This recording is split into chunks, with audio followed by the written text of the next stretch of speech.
இடம்பொருள் நேயர்களுக்கு வணக்கம்.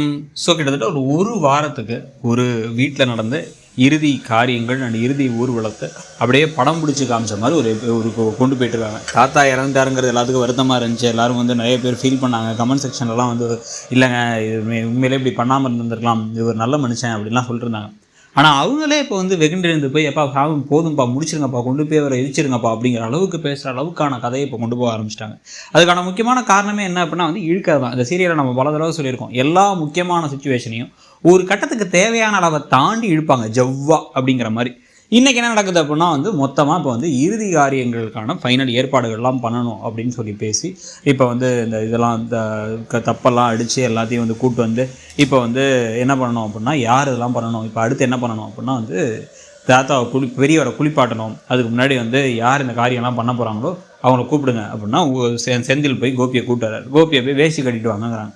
அவர் வேஷ்டி கட்டிட்டு வரும்பொழுதே இப்போ ஈஸ்வரிக்கு என்ன நடந்தாலும் சரி அவன் எனக்கு கொல்லி வைக்கக்கூடாது அப்படின்னு வந்து தாத்தா சொன்னது காதில் அப்படி சிறி மாதிரி கேட்ட ஞாபகம் வந்து டக்குன்னு எந்திரிச்சு நின்று நிறுத்துங்க, இவன் எந்த ஒரு காரியத்தையும் பண்ணக்கூடாதுங்கிறாங்க. எல்லாரும் அதிர்ச்சி ஆகிட்டாங்க. என்னடா அது என்னன்னு ஷாக் ஆகி திரும்பி பார்க்க அதெல்லாம் முடியாது. அவர் சொல்லிட்டாரு இவன் எந்த காரியத்தையும் பண்ணக்கூடாது, இவன் எங்கள் மகனே கிடையாது, இவன் செஞ்சதெல்லாம் போதும் அப்படிங்கிறாங்க. என்ன பேசுகிறீங்க, உங்களுக்கு கோபம் என்ன வேணாலும் இருக்கலாம், அதுக்காக இப்படி பேசலாமா அப்படின்னு முதல்ல வந்து இப்போ ராதிகாவோட அம்மா பேச வர இதை பேச வந்தது அப்படின்னா எல்லாரும் மற்றவங்க எல்லாரும் என்ன இருந்தாலும் கொஞ்சம் யோசிச்சுக்கோங்க, இப்படிலாம் பேசாதீங்க, இப்படிலாம் பண்ணாதீங்கிறாங்க. எனக்கு தெரியும் இவன் இந்த விஷயத்த பண்ணக்கூடாது, அதான் அவருடைய ஆசை. அவர் ஆசைப்பட்டு சொன்னார் அப்படின்னா கோபத்தில் ஏதாவது சொல்லியிருப்பார் அப்பா அப்படின்னா கோபத்தில் நான் நிறைய வார்த்தையை விடுவேன். அதில் சில வார்த்தைகளுக்கு அர்த்தம் இருக்கும், சில வார்த்தைகளுக்கு அர்த்தம் இருக்காது. இப்போ கூட போன வாரம் நான் அமிர்தாவை ராசி இல்லாதவன்னேன். ஆனால் அவர் அப்படிலாம் பேசுகிறவர் இல்லை. அவர் கோபத்தில் கரெக்டாக யோசித்து பேசுவார்.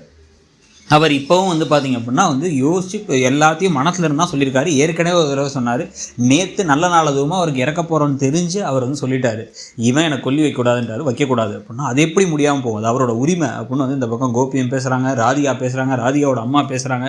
ராதிகாவோட அம்மாலாம் வந்து என்ன இல்லாத வேலைலாம் செய்கிறீங்க, இந்த குடும்பத்தில் இப்படி தான் இல்லாதெல்லாம் நடக்கும். முதல்ல பிள்ளையை வீட்டை விட்டு அனுப்புகிறாங்க, அதுக்கப்புறமா வந்து பேரப்பிள்ளையை கூட இப்போ அனுப்பிட்டாங்க, எல்லா விஷயமும் செய்வாங்க, இவ்வளோ மோசமானவங்க அப்படி இப்படின்னு பேச அது எங்கள் வீட்டு விவகாரத்தில் யாரும் தலையிட வேணாம் அப்படிங்கிறாங்க. அதெல்லாம் முடியாது, நான் தான் செய்வேன், யார் என்ன சொன்னாலும் யார் வேணான்னு சொன்னாலும் சரி, எங்கள் அப்பாவுக்கு நான் செய்ய வேண்டியதான் கடமை அப்படிங்கும் போது பழனிசாமியும் திருப்பி அதே சொல்கிறார்.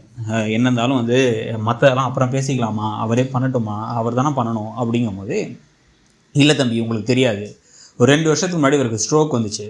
ஸ்ட்ரோக் வந்து கை கால் வந்து ஒன்றும் விளங்காமல் அவ்வளோ கஷ்டப்பட்டார். அதுக்கு காரணமும் இவன் தான்.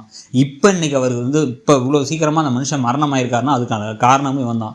ஒரு பெத்த பிள்ளைங்கிறவன் எங்களை சந்தோஷப்படுத்தி பார்க்கணும் கடைசி காலத்தில், அப்படி இல்லாமல் எங்களை நோகடிச்சு ஒவ்வொரு விஷயத்தையும் எங்களை கஷ்டப்படுத்தி எங்களை வந்து காயப்படுத்தினவன் இவன் வந்து இந்த இறுதி காரியத்தெல்லாம் செஞ்சான் அப்படின்னா கண்டிப்பாக வந்து அவரோட ஆத்மா சாந்தி ஆகாது அப்படிங்கும் போது மற்றவங்கெல்லாம் பேசுகிறாங்க. அதெல்லாம் இப்படிங்க என்ன இருந்தாலும் கோபத்தெல்லாம் அப்புறம் தள்ளி வச்சுக்கலாங்க, அது காட்டுறதுக்கான நேரம் இது இல்லைன்ட்டு ஜெனியோடைய அம்மா, அதுக்கப்புறம் வந்து பார்த்திங்க அப்படின்னா வந்து ஜெனியோட அப்பா எல்லாரும் வந்து பேசுகிறாங்க. சொந்தக்காரங்கள்லாம் மற்றவங்களாம் சொல்கிறாங்க என்ன இருந்தாலும் அவர் தானே பிள்ளை, இதெல்லாம் வந்து பெரிய பாவமா அப்படிங்கிறாங்க. அந்த பாவத்தை நான் அனுபவிச்சுக்கிறேன் அப்படிங்கிறாங்க இவங்க. நான் பாவத்தை அனுபவிச்சுக்கிறேன், எனக்கு ஒன்றும் பிரச்சனை இல்லை, ஆனால் என்ன நடந்தாலும் சரி அவருக்கு செய்ய வேண்டிய காரியங்களை செய்கிறதுக்கான தகுதி இவனுக்கு கிடையாது, இவன் அதை பண்ணவே கூடாது அப்படிங்கிறாங்க. நீங்கள் வந்து போலீஸோட கூப்பிடுங்க, நான் பண்ணியே தருவேன் இவர் சொல்ல. நான் திருப்பி இந்த இடத்துல வாக்குவாதம் பண்ணலாம் விரும்பலை. இவன் என் மகனே கிடையாது, எங்கள் 2 பேத்துக்கும் மகனே இல்லைங்கிறேன், அவன் எப்படி பண்ண முடியும் அப்படிங்க. அப்போ என் உடம்புல ஓடுறது உங்கள் ரத்தமும் அவர் ரத்தமும் தானே அப்படின்னு வந்து காமிக்கிறாங்க. இந்த பிரச்சனை நடந்துகிட்டு இருக்கும் போதே டக்குன்னு செடியனும் இந்த பக்கம் எழிலும் வேற வந்து தயவு செஞ்சு பாட்டி வேணாம் பாட்டி, இது அவரே பண்ணிக்கிட்டோம் பாட்டி அப்படின்னா அதெல்லாம் இல்லைடா, நான் முடிவு பண்ணிட்டேன், அவன் பண்ணக்கூடாது, அவன் பண்ணால் வந்து உங்கள் தாத்தாவோட ஆத்மா சாந்தி ஆகாதுன்னு சொல்கிறாங்க. அதோட இன்றைக்கி எபிசோட் முடியுது. ஸோ இன்றைக்கி எபிசோடை பற்றி நீங்கள் என்ன நினைக்கிறீங்கிறத சொல்லுங்கள். தேங்க்யூ.